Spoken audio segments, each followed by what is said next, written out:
Chers amis vignerons, chers professionnels du vin, du champagne et du spiritueux, je te fais ce message par rapport cette année encore à ces épisodes de gel et je comprends tout à fait la difficulté de cette période parce que si tu veux, normalement, bon, c'est des choses qui arrivent, mais ça arrive quand même rarement. Et là, ça fait plusieurs millésimes où l'on se trouve dans ce genre de situation. Donc déjà que le contexte économique, sanitaire est difficile, on a eu beaucoup de contraintes. Et avant toutes ces contraintes du coco loco, avant l'augmentation du prix du gasoil, avant tout ça, déjà on n'était pas hyper frais dans le monde du vin, dans le sens où on était déjà quand même un petit peu à bout et un petit peu à notre maximum possible en termes de faculté d'adaptation. J'imagine bien que dans cette année encore, voir une parcelle ou plusieurs parcelles gelées est extrêmement préoccupant, décevant, décourageant. Donc j'ai fait une vidéo sur la chaîne sur le futur du métier de vigneron. Rassure-toi, nos ancêtres, nos parents, nos grands-parents ont dépassé des situations, si ce n'est pire, au moins tout à fait équivalentes, et avec beaucoup de succès et beaucoup de sens de la résurrection. Et là, je te reparle pas du phylloxéra. Donc oui, il y a un futur pour ces métiers de vigneron. Oui, il y a des choses à faire après le gel.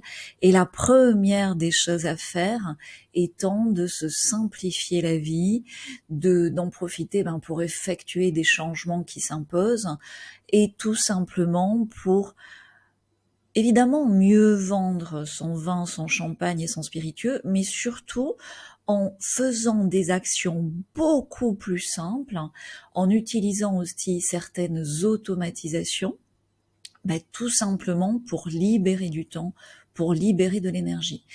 Et tout ça, tu me dis, c'est très beau, mais tu sens bien peut-être que tu n'es pas en capacité de le faire.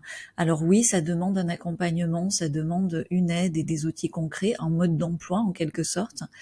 Mais surtout, ce que ça demande en premier, c'est une écoute. Parce que, très sincèrement, et je le ressens beaucoup, et dis-le-moi en commentaire si tu es d'accord, là, le vase est plein, la coupe est pleine, you cannot take anymore, pour te le dire en anglais.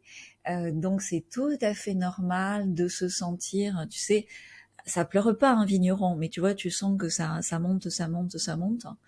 Et même si, alors, mesdames, on est un peu plus aptes à exprimer nos émotions, chers amis vigneronnes, mais voilà, quelquefois, les larmes ne sont pas loin par rapport à la situation, le découragement.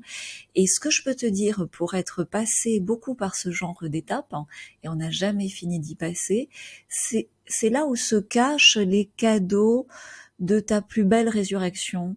Et c'est dans ces moments-là où vraiment, et ça m'est arrivé, t'as envie de prendre la voiture, de te casser, tu ne sais où,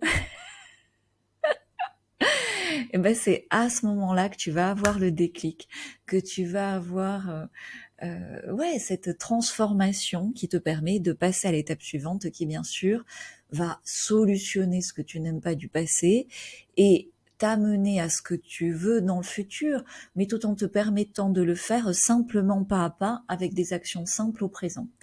Donc, pour pleurer un bon coup, pour faire ce constat avec nous, pour voir où tu en es, parce qu'on ne peut pas t'accompagner, on ne peut pas te donner des outils simples si on ne sait pas déjà où tu en es.